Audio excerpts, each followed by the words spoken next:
Bismillahirrahmanirrahim. Assalamu alaikum students. How are you all? I think you all are fine. जी तो students अब हम चलते हैं हम अपने एक्सरसाइज को अपने 5 चैप्टर को वाइंड अप करते हैं। जैसा कि आप जानते हैं कि इससे पहले हमने 5.5 एक्सरसाइज के 18 क्वेश्चन कंप्लीट किए हैं। ठीक हो गया। तो अब हम चलते हैं क्वेश्चन नंबर 19 की तरफ। ज़ैनब रोल्ड ए डाइस 2 टाइम्स, कि ज़ैनब जो है एक डाइस को 2 टाइम थ्रो कर रही है। अब आपके पास पूछा क्या गया है, list all the possible outcomes by using table and tree diagram, कि जितने भी पॉसिबल आउटकम्स होंगे हम उसे क्या कर सकते हैं, एक टेबल से शो करेंगे और एक ट्री डायग्राम से शो करेंगे, और उसके बाद हम कैलकुलेट करेंगे जो पॉसिबिलिटीज़ हमें गिवन होंगी उनको। ठीक है, तो फिर हम स्टार्ट करते हैं जी। तो टेबल में लिखने वाला करने वाला काम ये मैं पहले कर लेती हूँ ताकि आपका फिर टाइम बचे, तो क्योंकि लिखने में और करने में बहुत टाइम लग जाता है। चलें ये देखें जी। अब एक साइड पे आपने क्या करना है, सबसे पहले आपने एक टेबल बनाना है। उसमें ऊपर आपने 1 2 3 4 5 6, ऊपर भी 1 2 3 4 5 6 लिख लेना है, और उसके साइड पे भी, मतलब वर्टिकली और ये हॉरिजॉन्टली भी, ये सॉरी ये हॉरिजॉन्टली था, ये वर्टिकली आपने 1 2 3 4 5 6 लिख लेना है। फिर 1 1 की पेयरिंग हो गई, 1 2 1 3 1 4 1 5 एंड 1 6 की पेयरिंग हो गई। इसके बाद 2 1 ये पेयर हो गया, 2 2 2 3 2 4 2 5 और 2 6 कोमा के साथ इन सब की पेयरिंग करते जाना है। फिर 3 1 3 2 3 3 3 4 3 5 और 3 6 की पेयरिंग हो गई। अब ये पेयरिंग किस चीज़ की है कि एक जो डाइस है, एक डाइस नहीं सॉरी 2 डाइस हैं जो कि थ्रो की गई हैं इकट्ठी, जैसा कि हम लूडो के गेम में करते होते हैं ना, जब हमें थोड़ी जल्दी होती है कि हम जी जल्दी जल्दी गेम को वाइंड अप करें तो हम जी इकट्ठी 2 डाइस फेंक के अपनी गेम को खेलते हैं। तो ये वही चीज़ है कि एक दाने पर क्या आया, दूसरे दाने पर क्या आया, दोनों को इकट्ठा सम करके तो फिर हम उतने नंबर अपनी जो होती है लूडो की गोटी जिसे हम बोलते हैं उसको आगे करते हैं। चलें ये देखें जी। अब फिर जी 4 1 की पेयरिंग हो गई, 4 2 4 3 4 4 4 5 और 4 6, इसी तरह 5 1 5 2 5 3 5 4 5 5 5 6, मतलब एक डाइस पे 5 1 आया, दूसरी पे 1 5 आया, दूसरी पे 1 आया, एक पे 5 आया, दूसरी पे 2 आया, मतलब इस तरह पॉसिबल आउटकम जितने भी हो सकते हैं हमने वो निकाल लेने हैं। फिर इसी तरह 6 के साथ, तो ये टोटल आपके पास बनने हैं 36। ठीक है, 6 इधर से 6 इधर से, तो इनको काउंट करेंगे तो ये 36 है आपके पास। ये बन गया आपके पास एक टेबल। ये वो पॉसिबल आउटकम है जो कि आप शो कर सकते हैं। इनको हम यहाँ पर लिख भी सकते हैं। ये नंबर ऑफ सैम्पल स्पेस आपके पास कितना है जी, 36। अच्छा, अब हमने लेना है एक ट्री बनाना है, लेना नहीं हमने बनाना है। उसके ऊपर हमने क्या करना है, 1 2 3 4 5 और इसी तरह 6। अब पहले जैसे हमने 1 बनाया तो 1 की फिर हमने उसको 6 पार्ट में डिवाइड करना है, 1 2 3 4 5 6। तो फिर 1 को 1 के साथ पेयरिंग करनी है, 1 की 2 के साथ, फिर 1 की 3 के साथ, 1 की 4 1 की 5 1 की 6 के साथ पेयरिंग करनी है। ठीक हो गया। तो इस तरह से 1 पे क्या हो जाएगा दी, दोनों डाइस पे आपका 1 यूज़ हो चुका है, 1 भी हो चुका, और साथ साथ आपने जो 1 2 3 4 5 6 कंटिन्यू रखनी है। फिर आपने सेकंड लेना है नंबर। ठीक हो गया, उसको उसके भी हमने 6 बना लेने हैं, तो 6 पेयरिंग शो करनी है, 2 1 2 2 2 3 2 4 2 5 2 6। एक चीज़ याद रखनी है, जब 1 लेना है तो एक साइड पे आप 1 लिखते जाएंगे, दूसरी साइड पे आपने उसको चेंज करते जाना है 1 2 3 4 5 6 में। फिर जब 2 लेंगे तो एक साइड पे 2 फिक्स रखना है और साथ 1 2 3 4 5 6 इसको लेते जाना है। इसी तरह फिर हमने 3 लेना है, फिर 4 फिर 5 और फिर 6। तो ये आपके पास क्या बन जाएगा, एक ट्री की शेप में बन जाएगा। ठीक है, और ये भी टोटल कितने होंगे, 36 ही होंगे। ठीक है, ये जो चीज़ है ये आपने अंदाजे से, मतलब इनका डिस्टेंस जो है ना, ये अंदाजे से आपने करना है कवर, कि आपके ये 6 बन भी जाएं और मतलब वादे थोड़ा शो भी हो जाए। ठीक हो गया। तो इसके बाद मतलब इसके लिए आपने कोई ख़ास कोई मंत्र या कुछ इस किस्म का नहीं होगा जी यही होना चाहिए तो अदरवाइज़ ये गलत होगा, नहीं नहीं, ये आप डिस्टेंस अपनी मर्ज़ी का, आपकी जितनी आपने खुला रखना हो, जितना तंग रखना हो, बस आपकी ये पेयरिंग शो होनी चाहिए। जो आपने टेबल में लिखा है यही पेयरिंग आप शो करें, कोई चीज़ मिस ना हो इसके अंदर से। ठीक हो गया, तो ये आपका एक ट्री की शक्ल में बन जाएगा डायग्राम। ठीक हो गया। फिर नेक्स्ट है इसका, also calculate the probability of getting exactly 2 6, मतलब let A be a event that exactly 2 6, के दोनों जो आपके पास डाइस हैं उसके ऊपर 6 ही आए। ठीक है, मतलब एक दाने पर भी 6 है तो दूसरे दाने पर भी 6 ही आए।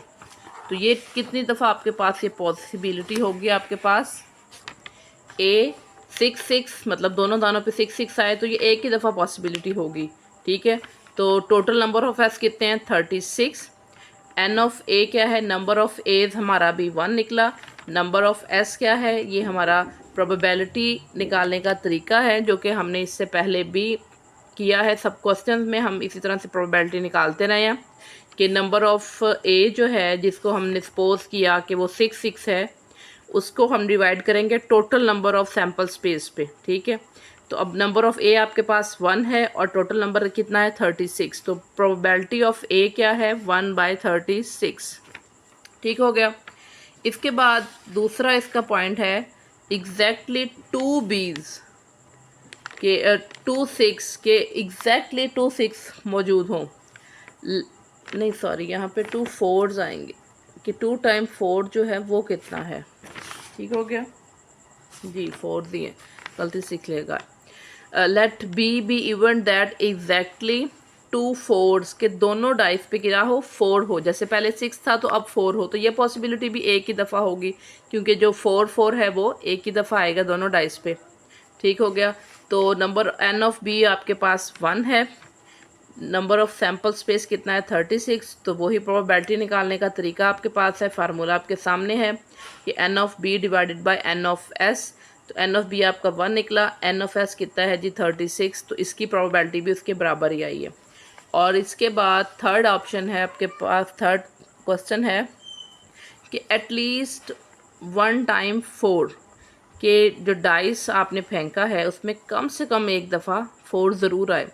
तो let B the event that at least once time, let C be the event, हम सी लेंगे यहाँ पे, बी तो हम कर चुके हैं, बी भी ले सकते हैं वैसे, लेकिन चूंकि हम 20 क्वेश्चन में पहले ले चुके हैं तो ना ही लिखें तो ज़्यादा बेहतर होगा।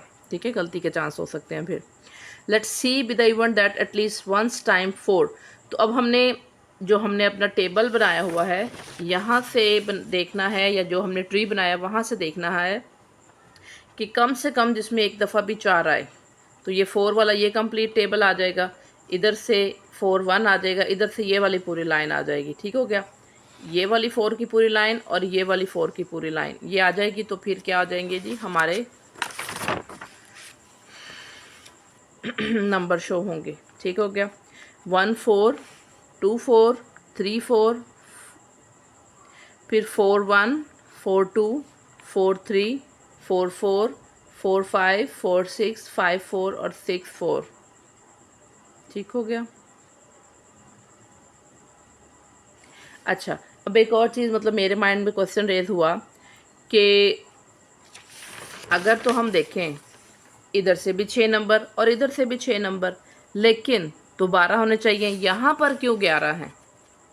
ठीक है, तो उसकी वजह ये है कि जो 4 4 है, 4 4 ये दोनों में एक ही है, सेम ही है, तो इस वजह से ये एक ही दफ़ा आएगा बजाय कि ये 2 दफ़ा लिखा जाए। ठीक है ना, तो ये इससे कंफ्यूज नहीं होना।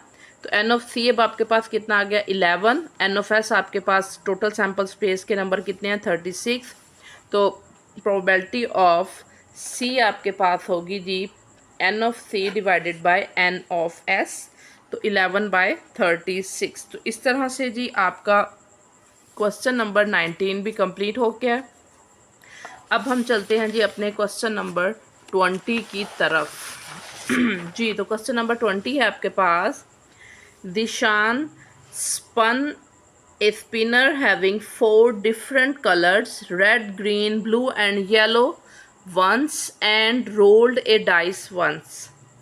List all the possible outcome by using table and tree diagram, also calculate the probability of getting, ये जो दिए हुए इनकी अपनी प्रोबेबिलिटी फाइंड करनी है। तो जी इसका भी हम वही पहले की तरह टेबल बनाएंगे जी। अब उन्होंने हमें कहा है कि एक डाइस जो है वो डिफरेंट कलर की है। डाइस तो आपके पास 6 रंगों की ही होती है, लेकिन अब कलर डिफरेंट आ गए हैं उसमें। रेड है, ग्रीन है, ब्लू और येलो। अब इनको हम इसके जो एक कह लें शॉर्ट नेम से, इसको रेड को R से शो करेंगे, ग्रीन को G से, ब्लू को B से और येलो को Y से। तो R1, R2, R3, R4, R5 and R6 एक ये हो जाएगा आपके पास। फिर हो जाएगा जी G1, G2, G3, G4, G5, G6। इसी तरह B1, B2, B3, B4, B5 और ये B6 होगा। Y1, Y2, Y3, Y4, Y5 और Y6। ठीक हो गया। अब हमने इन सब को 4 कलर्स के साथ मेंशन करना है। लास्ट क्वेश्चन में हमारे पास चूँकि 2 डाइस थी, अब सिर्फ कलर चेंज हुए हैं, डाइस एक ही है लेकिन कलर चेंज हुए हैं उसमें। तो R1, G1, B1, Y1, इसी तरह R2, G2, B2 and Y2, फिर R3, G3, B3 and Y3, फिर R4, G4, B4 and Y4, इसी तरह R5, फिर G5, B5 और Y5 आ जाएगा, और फिर R6, G6, B6 and Y6। ठीक हो गया। तो ये आपके पास टोटल सैम्पल स्पेस कितनी आ गई है जी 24। ये भी आपके पास क्या बन गया है जी, एक ट्री बन गया है। ठीक हो गया। हाँ जी, आपके पास क्वेश्चन है जी, also calculate the probability of getting green on the spinner and the digit 2 on the dice. कि जो ग्रीन है वो आपका स्पिनर होगा और डिजिट जो है डाइस पे कौन सा शो होगा, 2। अब सपोज करते हैं कि let A be the event that green on spinner and 2 digit on dice. कि 2 डिजिट क्या आएगा, डाइस पे आएगा। ग्रीन स्पिनर पे आएगा, 2 डिजिट डाइस पे आएगा। तो ये तो एक ही दफ़ा पॉसिबल होगा ना।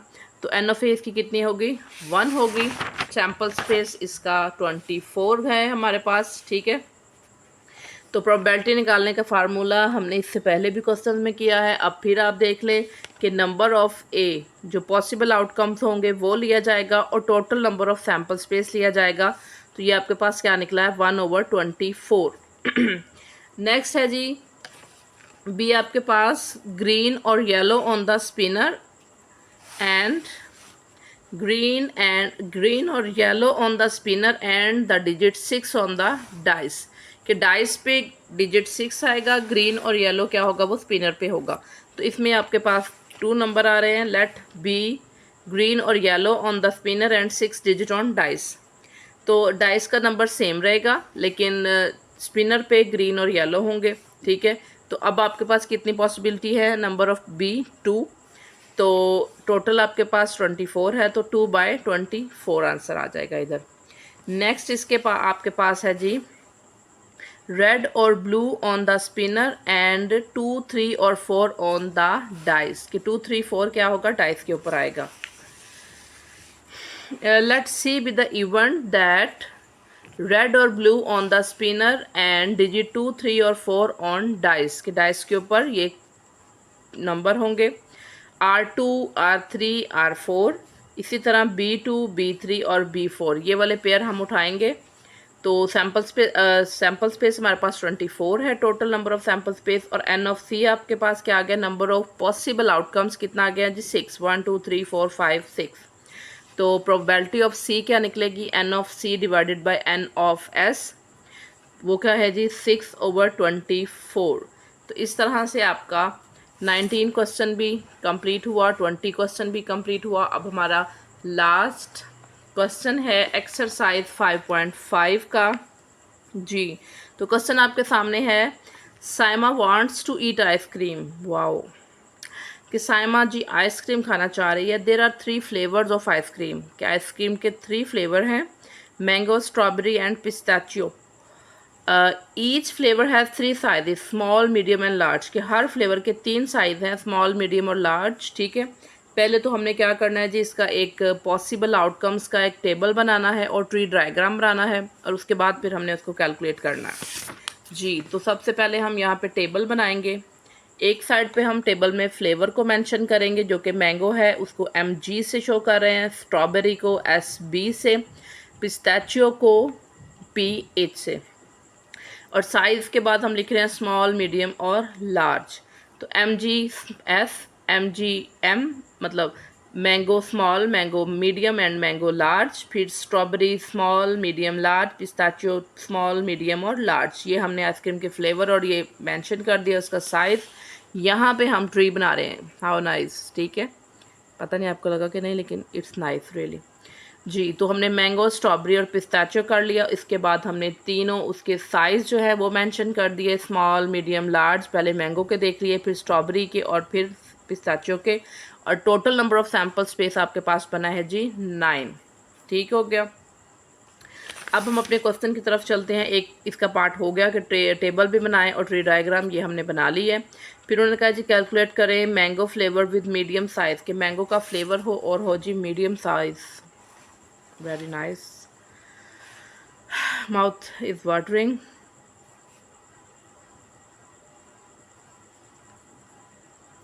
अच्छा जी, mango flavour with medium size, let A क्या है आपके पास, मैंगो विद मीडियम साइज। तो ये एक ही पॉसिबिलिटी है आपके पास। टोटल आपके पास कितने हैं सैम्पल स्पेस, 9। तो प्रोबेबिलिटी ऑफ ए क्या है, N of A divided by N of S, 1/9। फिर है जी स्ट्रॉबेरी फ्लेवर विथ स्मॉल और लार्ज साइज़, कि जो स्ट्रॉबेरी का फ्लेवर है वो स्मॉल और लार्ज साइज़ में से अवेलेबल है। ठीक है, वो आप चीज़ों भी उसमें से लेना चाहिए। अब ये कितनी पॉसिबिलिटी है, स्मॉल का भी है, लार्ज का भी है, 2 पॉसिबिलिटीज़ है। अब 2 में से 9 में से आप 2 अवेल करना चाहते हैं, तो P ऑफ B क्या है, N of B divided by N of S, 2/9। ठीक हो गया। अब जी हमारे पास लास्ट है जी इसका, कि पिस्ताचियो फ्लेवर विद मीडियम और लार्ज साइज़, कि पिस्ते वाले फ्लेवर में क्या पड़ा है जी, मीडियम और लार्ज साइज़ आपको मिल सकता है। तो ये जी, ये भी 2 पॉसिबिलिटीज़ हैं आपके पास। पिस्ताचियो में मीडियम और लार्ज में टोटल हो गया जी N ऑफ C 2। तो नंबर ऑफ सैम्पल स्पेस कितना है, 9। फिर वही प्रोबेबिलिटी फाइंड करने का तरीका कि N of C divided by N of S, तो 2/9 इसकी भी पॉसिबिलिटी निकला ही है। इस तरह से हमारा हमारी एक्सरसाइज 5.5 कंप्लीट हो गई है और 5 चैप्टर भी हमारा कंप्लीट हो गया। तो उम्मीद करती हूँ कि यहाँ तक कोई भी मसला मसाइल हो तो आप मुझसे पूछ सकते हैं कमेंट्स में। आपको समझ आ गई होगी। अल्लाह निगहबान।